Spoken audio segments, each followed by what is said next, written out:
Hey man, so I've got some examples right here of different things that you can kind of do.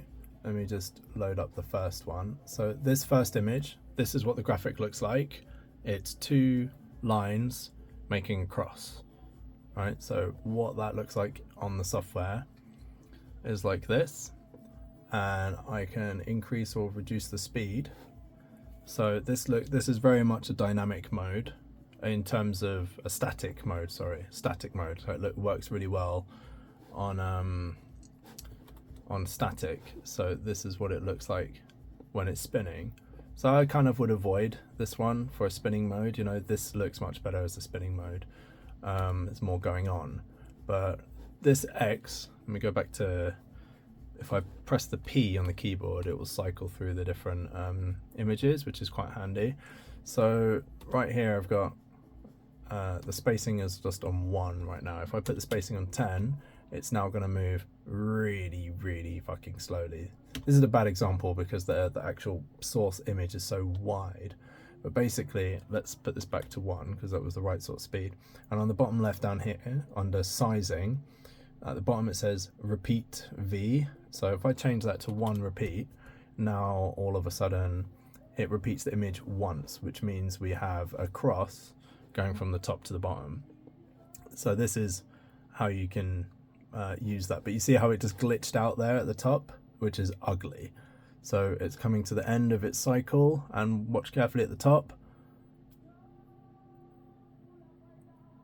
It glitches out. So if we go over here, it says repeats. So if I swap the repeats, it's 1.09. I'm going to change that just to 1, a solid round number. And now what that means is that your image is going to bounce back and forth. So if I use this image, this is just a diagonal line going from one side to the other. So this is what the image looks like in the middle of the square. It is literally just a black square that goes, it's just a diagonal line, right? So I've got 5 sections here. I don't want that. I want 1 section. So I go down to the number of repeats, change that to 1, and now at the top it says repeats, it's 0.32. I don't want that. I'm just going to change that to 1 repeat. And now the way that this works, if I want the music, if I want it to be this long, for example, it fucks up the number of repeats. So every time you adjust the length of the graphic, you need to change the number of repeats to 1, and then it will make 1 clean circle, right? So that's how this works. So that's how you know you can make it bang on, and when it finishes, it will just end. It won't carry on. But for example, if I want it to bounce back on itself, I can Control D for duplicate, and then I can just go to the transformations and flip it round to horizontal. And then again, I go back up to the top, it's 1 repeat. So now it's going to play, it goes all the way around, and then it will undo itself now when it swaps mode.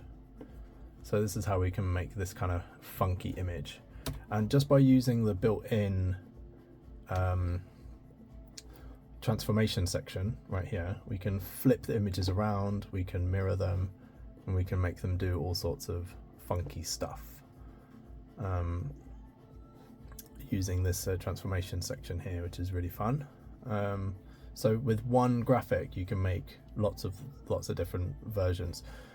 You can see here in my actual media library that I made slope down, slope up, slope down, slope up, but you don't need that. You just need to make 1, and then you use the transformation, because they added this like later down the line. They didn't have this transformation thing before, which where is it? Sizing. Oh, there you go. Sizing, adjustments, not adjustments, transformations. Right, other examples. This mode is pretty cool. Wait, let me go to the default library, just because I've got default library. And let's say one of my favorite ones in here is the white curve, because it's great to time this to music. Where the fuck is it? Let me find it. Okay, I found this. This one's called dotted something or other. So I'm put this in here. That's way too fast. I don't like it at all. I'm gonna slow it right down, put it on a 10, and then I'm gonna make the spacing, let's say 1. And it's so pretty. And it goes up and down. So let's say I input a track right here. Okay, I tried to speed things up. So I loaded this image, this one, which looks like that. It's just a curve with some white bits on it. And then I loaded it in here, and you can see it's completely different because I mirrored it, right? And then I adjusted the scale up and down until I could find the up and down bounces to match the music. So I don't know if you can hear the track.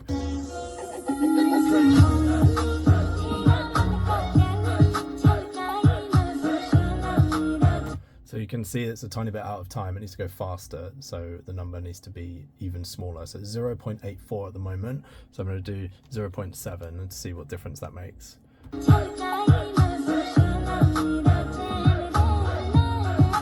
So now it's too fast. So I'm going to try 0.75, something like that, and then start again.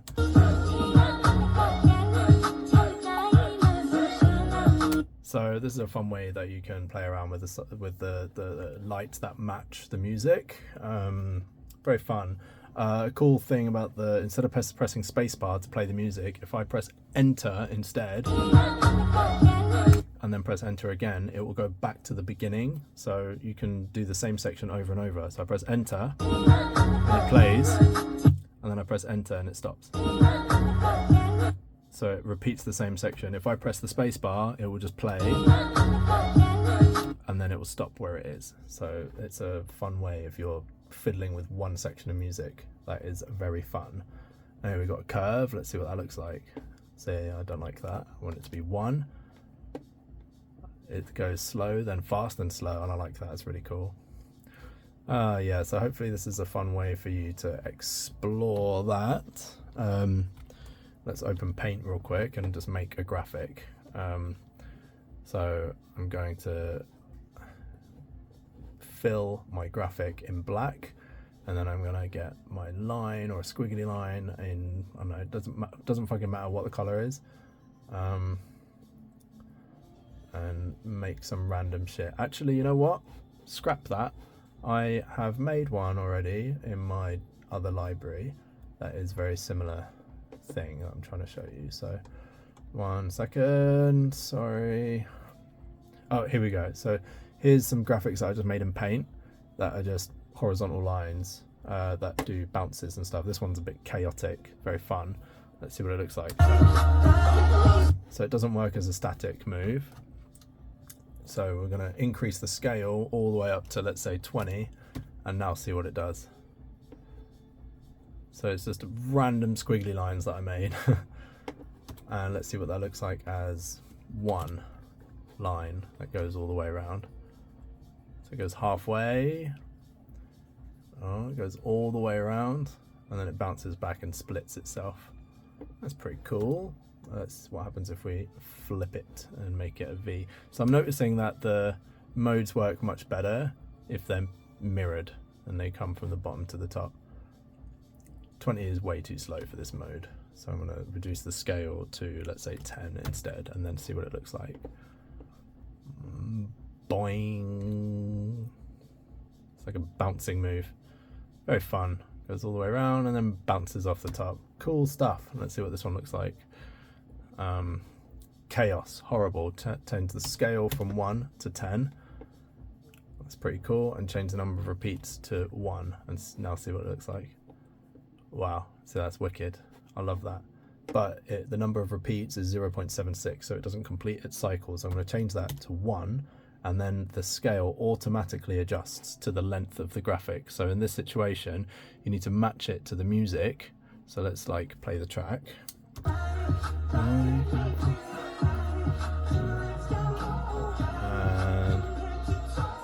so right here, this is the last count of 8. 1, 2, 3, 4, 5, 6, 7, 8. Bam. So that's the last count of 8. And now I'm going to change the number of repeats to 1. So I adjust the size first, right? And then I make the repeats 1. And this is how you make a clean shape. So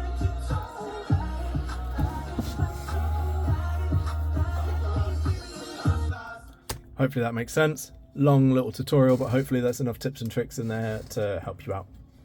All right, much love, mate.